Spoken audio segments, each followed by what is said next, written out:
Welcome to In the Money, sponsored by Flyer Financial Technologies, the company that builds cutting-edge technology designed to solve asset and wealth management firms' toughest trading workflows. In this podcast, we help advisors and asset managers understand how technology is transforming the wealth tech sector. We'll cover how to leverage technology for faster, smarter investment decisions, megatrends, and more. Now, on to the show. Welcome to In the Money. I'm your host, Rusty Sommer. I'm fortunate enough to be joined today by my friends Randy Lambert and Joe Steuter from Intentionally. If you don't know Flyer FT, we power the fintech you love and use every day.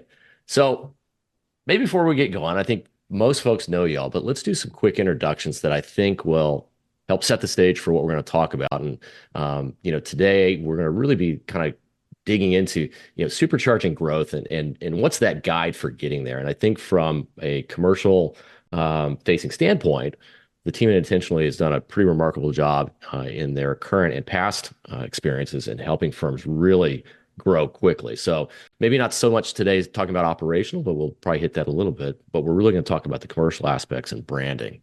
So Randy, first off, fractional COO type, 30 years of experience building what y'all know is probably a very successful brand in both the RA and wealth tech world. So that was both a platform and an asset manager. And so, how many COOs do you know who have built RAs from 85 million to 70 billion and also built wealth tech platforms with 4 trillion in assets under administration?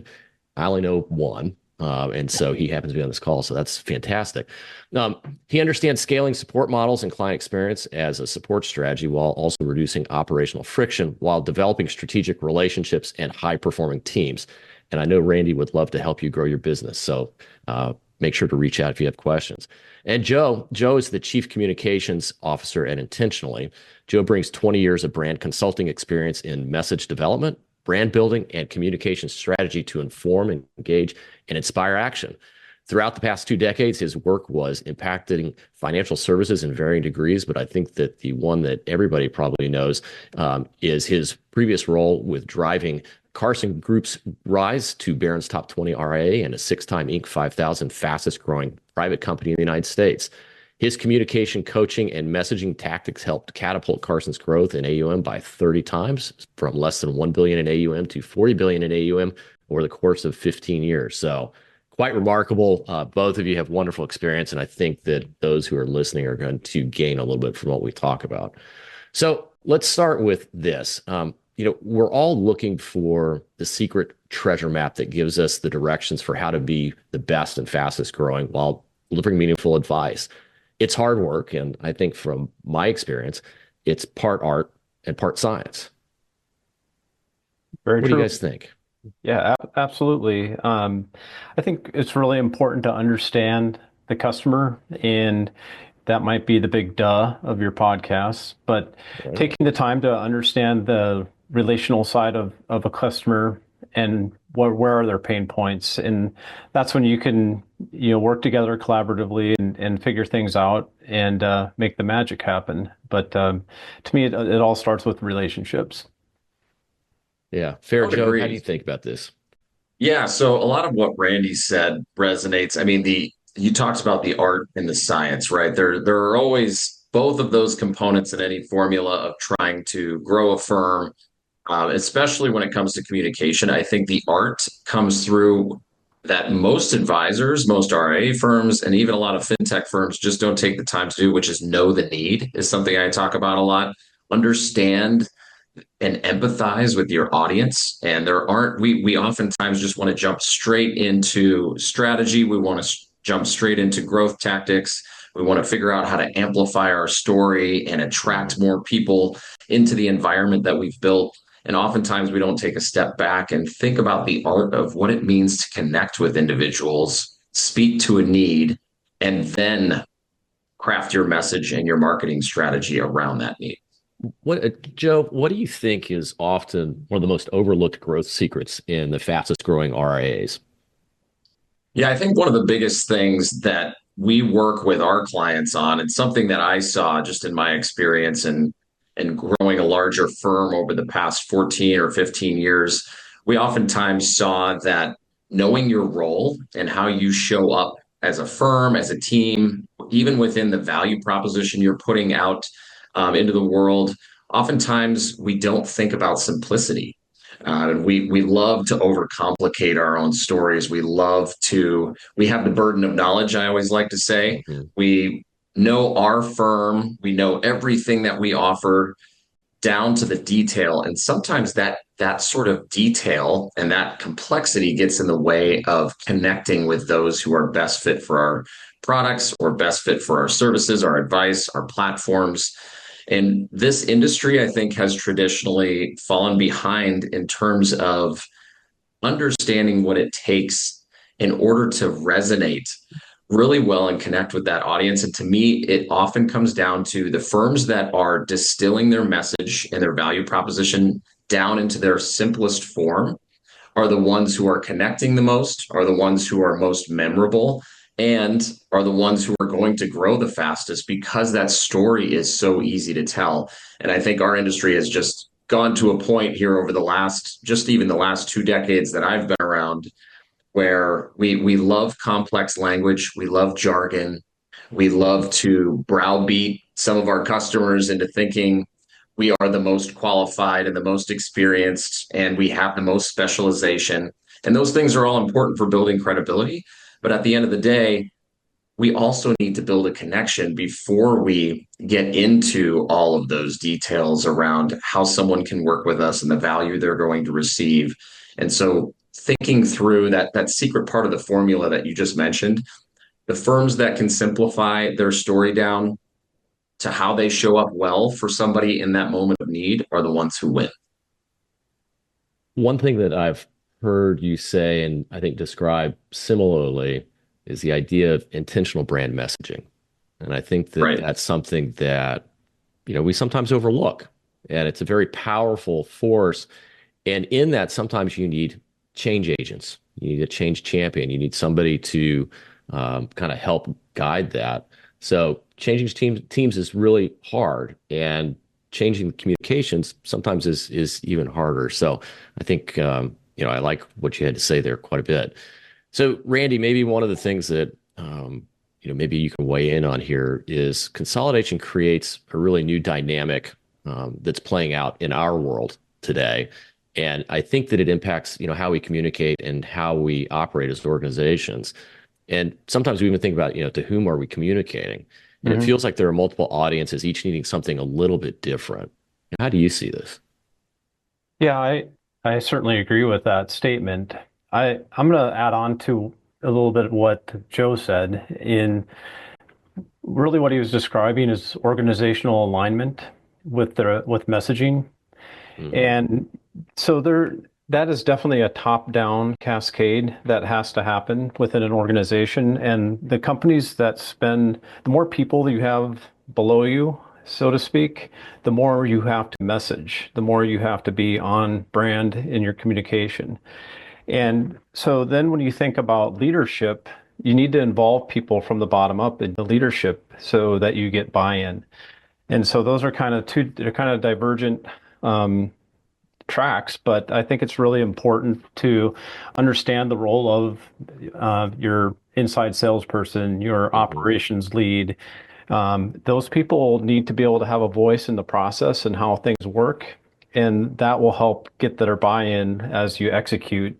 And so I just think when you really focus on those two aspects as a firm, you get a very simplistic message that's coming down, and then you get buy-in and execution on the bottom up, and that's a great way to face what we're in the midst of bringing together a lot of different advisors, onto platforms. It takes a lot of effort.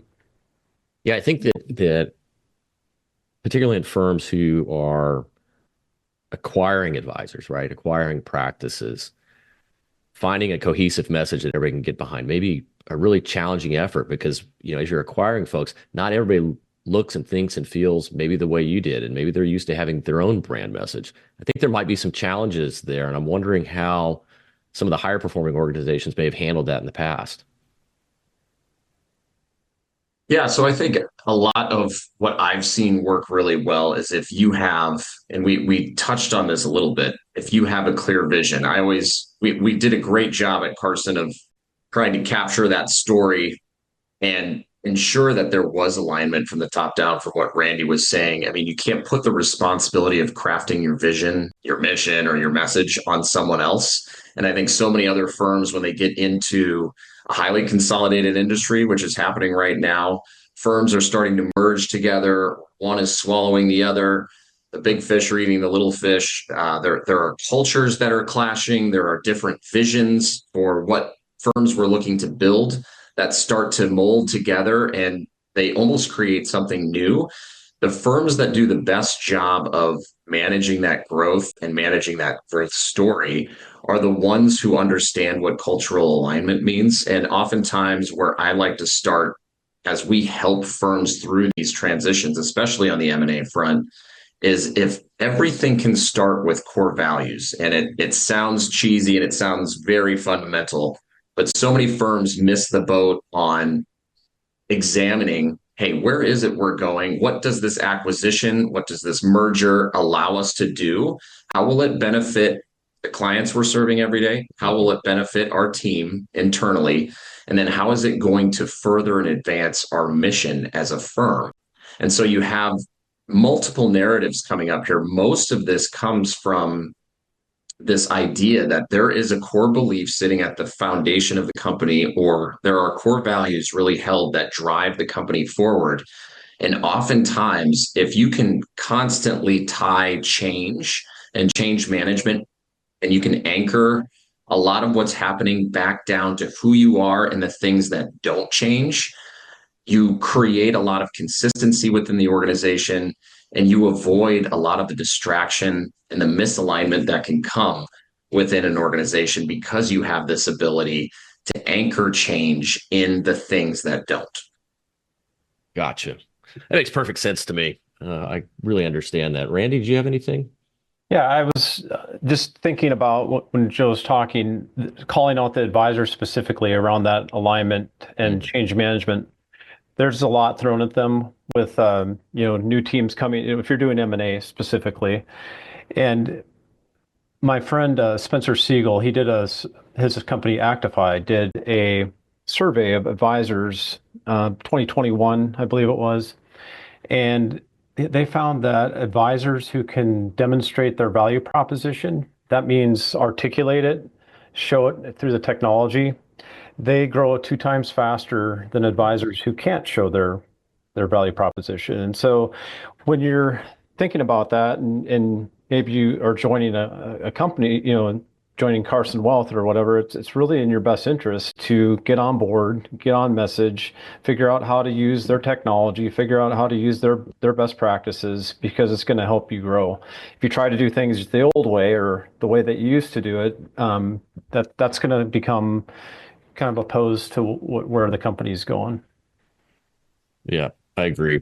I was talking to a friend of mine who works for Cap Trust recently. Mm-hmm. And one of the things that impressed me about what he said, because I was asking, I was like, what are you looking for in a profile of, a practice that you might acquire?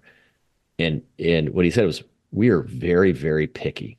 It is about revenue and it is about, the math, but more importantly, it's about the culture and what they're trying to get out of it and what we're trying to deliver.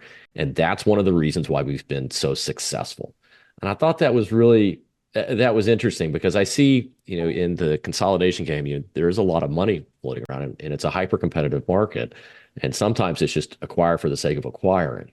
But I think the meaningful practices and businesses have something more there. There's a little bit of a secret sauce. So in the broader sense, I think we can get stuck on delivering alpha and thinking that everything else is just going to fall in line, the dollars are going to roll in, especially when we're probably, a smaller practice or, a mid-sized growing practice. Where does having or developing a brand come into the equation? Yeah, I think brand is something that sits at the core behind every decision. And so I think it should show up at the beginning of those conversations. So much of what you were just talking about, Rusty, is the fact that we have this ability when you go into these moments of change, or when you're looking at how a merger or an acquisition or a growth opportunity for a company, whatever that size and scale may be, you're looking at why that is attractive to you. And I think you were touching on the fact that it's not just growth for the sake of growth. Firms can oftentimes get caught up in hitting that next milestone and just growing for the sake of growth's sake. And in so many cases, it's about mindset. It's about the core values that are shared within the organization. And do the firms that are coming together share a lot of that alignment, share those core beliefs? Brand has a lot to do with the promise you're putting out into the world and how people are going to respond to that, right? So much of oftentimes everybody's got a different definition of brand, and the most simplified version or definition that I've heard is it's simply a sum of what people think and say about you. And if that's the case, and what you're trying to build, you're saying, hey, where does brand come into the conversation when change is happening, when growth is happening? It should always be present. The firms that oftentimes get distracted or lose sight forget about their identity for a minute, and they think more about the growth opportunity and what sort of functionality or what sort of capabilities it's going to give them over the long term, which is all very necessary. But they almost lose sight of why they go about this whole process from the get-go. And to me, that's where brand comes in. Brand is it's an overused term. It's a lot like culture. Culture is an overused term as well when you talk about the M&A space in particular, because everyone agrees you should have a strong brand, you should have a strong culture, you should have a consistent brand and a consistent culture. But so few firms get it right. And I think it's because there isn't enough examination from the inside out. And Randy and I talk about this quite a bit with firms who are going through an insane amount of growth. And you can almost feel it in the conversations where advisors start to get distracted into the opportunity and the capabilities that they will have, which is all very necessary, but they almost lose sight of their identity in the process, what they are trying to provide to clients, what they set out to do starting, 10, 15, 20 years ago, how that's going to tie into what is going to be about the future of the firm 10 or 15 years from now. And to me, the reason those firms that can clearly articulate a value proposition and grow by twice as much, like Randy was saying, is because they're rooted in their why. They're rooted in what that brand promise is to the world, and they know exactly what their ideal clients look like and what those ideal clients are looking for from the firm. If you can stay grounded in that, you can stay grounded in that value proposition, you can stay grounded in your purpose. Oftentimes, growth becomes less of a curvy line and more of a straight line up, just because you have a very dialed in focus of where you are and where you're going. So I think we're going to flip that one on its head, Randy, and let's go at it from a little bit different angle, because where Joe was going, or at least where my head was when Joe was going, was kind of thinking about the internal growth mechanism at a firm and building a brand and what it maybe means to attract clients. But how does a brand impact growth from an advisor headcount perspective? Are advisors as picky as in clients in choosing who they work with? Like which firms they're going to be at? Yeah, no, that's a good question. Oh, which firm they're going to be at? So not their investors that they're working with. Yeah, but as they're thinking about all the opportunities for all these RIA firms out there. Oh yeah. How do I choose where I'm going to go work? And does brand actually turn into a growth strategy for attracting the right advisors to come work with you and help build that business? Absolutely. One of the things I was just going to kind of, and I'll get to your question, but I was going to add into Joe's is just the fact that sometimes a firm will want to be all things to all people. And that's when, to his point, where they start losing their focus. And so typically their brand is going to be something where they can go deep in a specific niche. And so from an advisor standpoint, I've seen many advisors, at Orion, that was one of the biggest growth cycles, was advisors being purchased by other advisors. Like that was how the growth was happening on the Orion platform. And where I saw a lot of success was the advisor who took the time to look at several different partners and didn't just try to go off of, well, this is what I'm hearing about them, so I'm going to check them out. It's really take several different partners and look at it that way. And that goes even for the firms that are picking. There's a lot of private equity nowadays, and so there's like, 5 different models on private equity on how to partner with an RIA. So I just think doing the due diligence, taking the time to go deep and understand if you're a good match or not. Gotcha. So maybe we'll talk a little more about brand. I think it's an interesting topic. But as I'm building this brand, there's a lot of it that's outward facing, what people see on the outside. But there are lots of people on the inside. How does that brand impact or affect the overall organization? And what are some of the really key things that we have to think about, even down to who are my audiences when I'm talking about building a brand? Yeah, I think brand, something that I was so proud of building at Carson Group for all those years, Rusty, was the fact that we had to start from the inside out.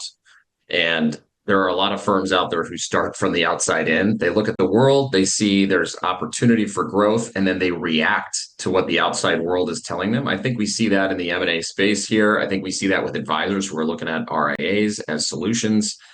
They're looking around and they're saying, where can I get the biggest paycheck? Or how is it that I'm going to fit into this story of the industry that seems to be changing so quickly? And so many firms need to look inward first. Think about their own people. How do they get alignment? This goes back to what Randy was talking about earlier. You need a strong leadership team that understands and can articulate a clear vision. And if that clear vision is articulated down across the organization and you can get alignment, one, talent nowadays, and we all know there's this war for top talent, especially in a fast changing industry like financial services and wealth management.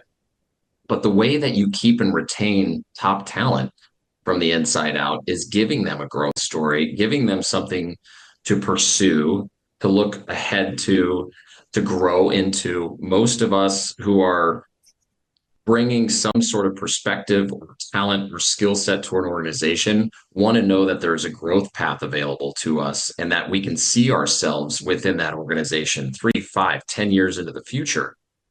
Most advisors aren't looking at their businesses that way.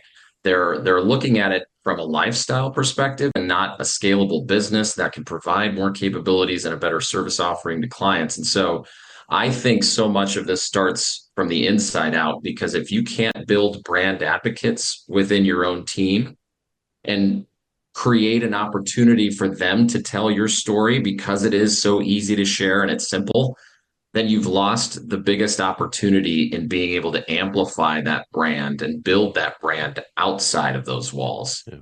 And so the more that firms can articulate this with their own people, give their own organization, their own team, and their own advisors a clear vision to pursue, you're almost shooting yourself in the foot, because you're losing that prime opportunity to build brand advocates with the people that work and live alongside you each and every day. Those are the people that become your advocates and who catalyze a mission over the course of years and decades, right? Because they have that shared sense of belief. They have that shared sense of, I have a growth mindset. I know exactly where this company is going, and I understand what that means for me to tell that story each and every day. Yeah, Rusty, I'll add into building internal warriors for your brand. And one of the things, the words that you haven't heard yet that I think is really important when you talk vision, mission, values, is the behaviors that are associated to those values. And at Orion, one of the ways that we really help build our brand internally out is that we focused on an Orion way that had roughly a dozen to 15 behaviors, and we built reward models around that. We built recognition around that. We had an Orion Stars program that were built around those behaviors, and that's a way to really build into that culture and to your brand and get everybody singing on the same, song sheet, so to speak.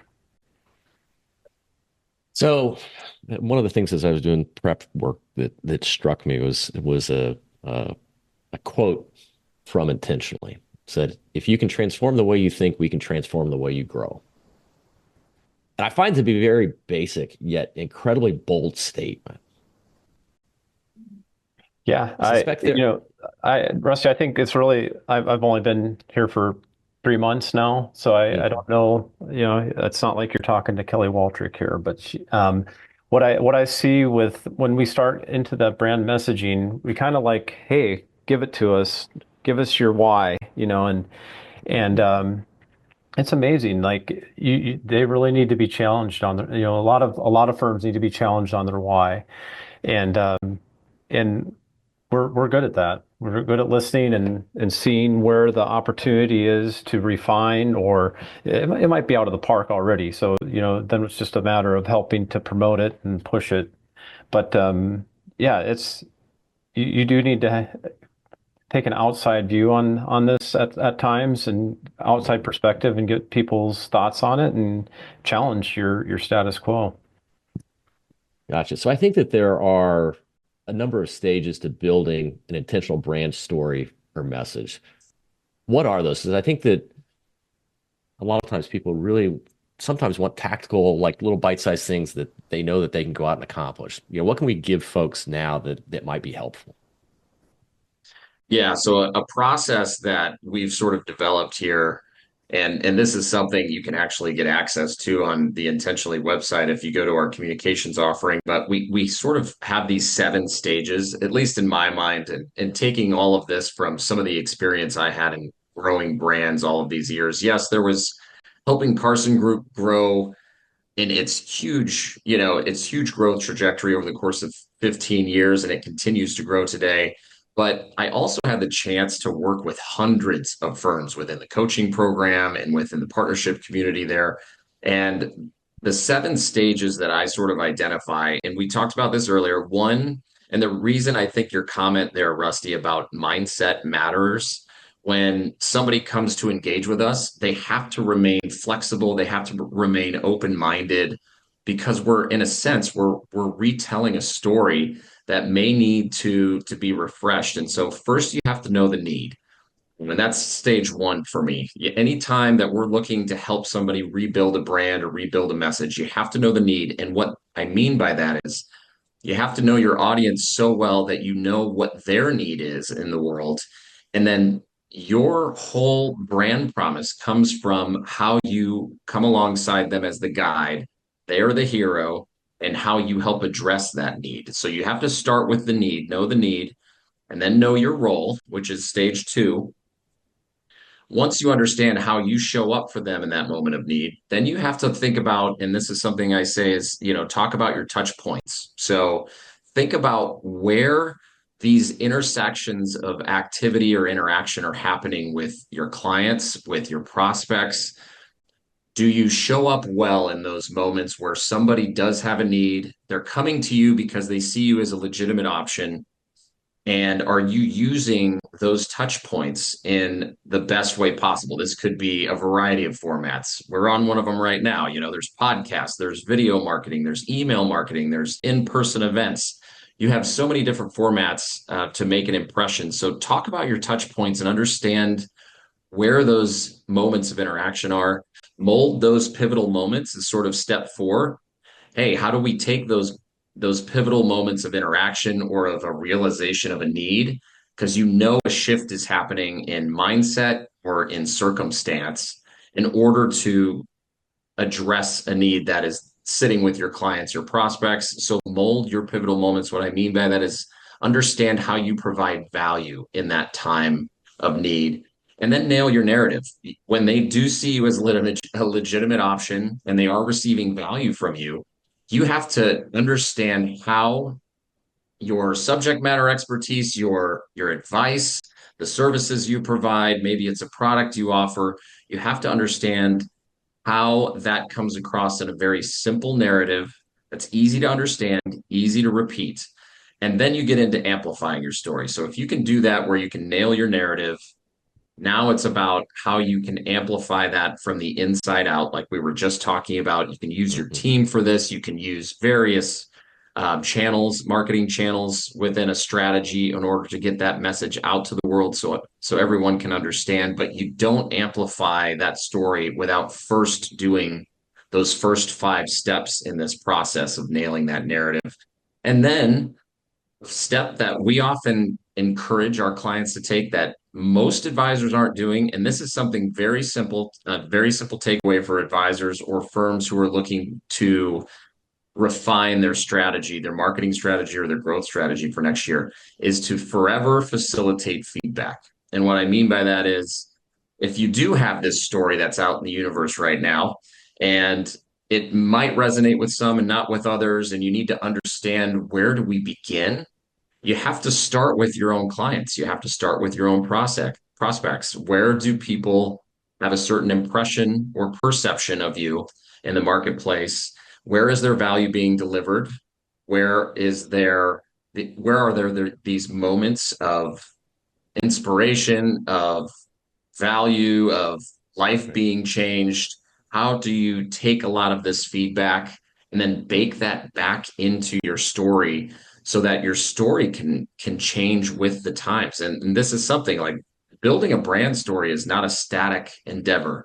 Once you have it defined, you have this process of getting it out into the world and amplifying it, but you need to re-explore and iterate on that story each and every year.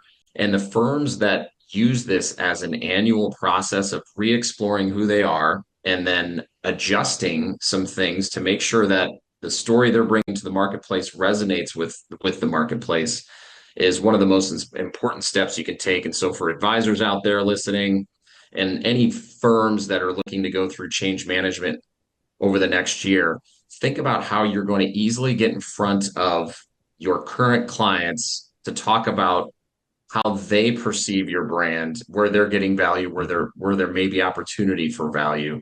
Because building an advisory council or sending out a survey, those are the types of things that allow you to get a real pulse on what's happening out there and to confidently adjust and reshape your story along the way.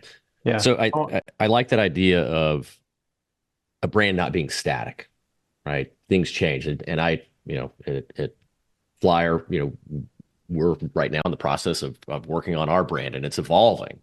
And so I think that brand, when I look at it, needs to result in a couple of things. It needs to result in interest, excitement, and trust. Right? Yep. Because in the marketplace, those are kind of the 3 things you've got. So Randy, if I'm thinking about that idea of trust, and maybe we kind of close this up and wrap it around that idea, how do people go about making sure they're positioning themselves in a way that breeds trust, but not confusion? Yeah, I'm sorry. I'm going to go. I keep tagging on to Joe. I think his last point was probably the most important part about the brand and how you equate that to trust. And I think one of the things I want to offer is, you can talk about, hey, we're client centric, we're client obsessed. You hear those words a lot. Well, you have to operationalize being client centric. And the way that you do that is by listening to them. And how do you listen to them? And so there's a couple ways that I have found. Like if you asked, how did Orion's brand evolve over time? Well, we listened to our customers. That was the number one thing that we focused on. And that helped build that trust that you're talking about, Rusty. And so when you're able to hear them articulate back what they've said to you and show it in your value proposition, that engenders trust. And the 2 tools that I found that work the best from a survey standpoint, one is a relational NPS that you can do quarterly or at least semi-annually, I believe is kind of the minimum, where you're going out and asking all of your customers, would you recommend Flyer to a friend or a colleague? And so that just tells you right there where they stand. And then you have to learn from those things. If they are a 6 or lower, you have to find out, well, how do I get you to move up the ladder? And if you're at a 7 or 8, how do I get you to be a promoter? And if you're a 9 or a 10, why are you a promoter? And so you actually have to reach out and talk to your clients on that relational NPS. The second one is there's two different versions. I'm not a big fan of the customer survey, the customer satisfaction survey. I feel like it just everybody's like in the 90s, and it's just like everybody's high, and it's just like, hey, do you like Flyer? Yeah, I guess so. That's kind of what you're getting with a customer satisfaction survey. But there's a customer effort or a transactional NPS. But the customer effort and transactional NPS are tied directly to engagements with the customer. So when your advisor is talking to an investor or to the client, or your service team is talking to an advisor or an investor, however that's working for your firm, you have to survey that exchange and how that engagement went. And those are things that you can provide immediate feedback on. And based on that, those behaviors that I talked about earlier, you can then help train a person because maybe they didn't know something they should have known, or you can help clarify something with a customer because something didn't get explained correctly. And now they go, oh, now I get it. So I trust what you're doing. And so those engagements, you look at those on a daily, at least weekly basis, and you reach out to the customers that need to have that were low scores, and you reach out to the high ones because you want to know what you're doing right too. But I will say this: when you look at a NPS score, the ones that are most likely to leave you are the passives. That's what we found, because they're just kind of like, eh.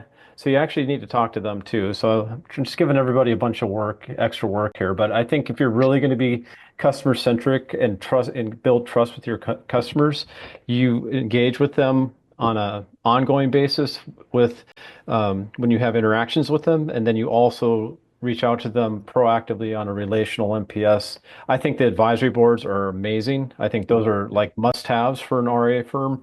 You get there's nothing that can beat a face-to-face conversation and really getting to understand their points. So having an advisory board once, twice, that's really important as well. So I just say all three of those things, have the relational, have the engagement, which was a level of effort, and then have the advisory boards, and that will build that trust and maintain your brand. So I'm going to thank you too. This has been a very practical conversation. I think there are a number of really clear takeaways for folks. There are some easy things that they can do, and at least some things that they should be contemplating. And if it doesn't make you think about how you're creating your brand, you probably need to redo it again and think about, really what you're doing. So with that in mind, thanks for joining today's episode of In the Money. I'm your host, Rusty Sommer.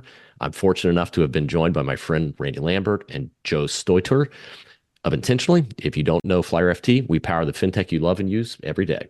Thanks so much. Thank you for listening to In the Money, the show that delivers advisors, asset managers, broker-dealers, and other technology service providers the knowledge they need to navigate this industry. Don't forget to click the follow button to be notified when new episodes become available. The information covered and posted represents the views and opinions of the guest and does not necessarily represent the views or opinions of Flyer Financial Technologies. The content has been made available for informational and educational purposes only.